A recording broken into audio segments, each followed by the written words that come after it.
అప్పుడప్పుడు ఇలాగా మన దగ్గర ఏమన్నా వెజిటబుల్స్ కానీ ఫ్రూట్స్ కానీ ఉంటే ఇలా మనకి కోతులు కనిపించినప్పుడు పెట్టండి. పాపం వాళ్ళకి చాలా ఆకలి వేస్తుంది వాటికి.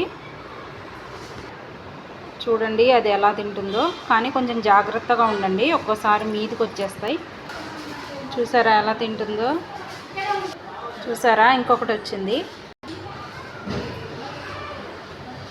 ఎంత ఆకలితో ఉన్నాయండి పాపం.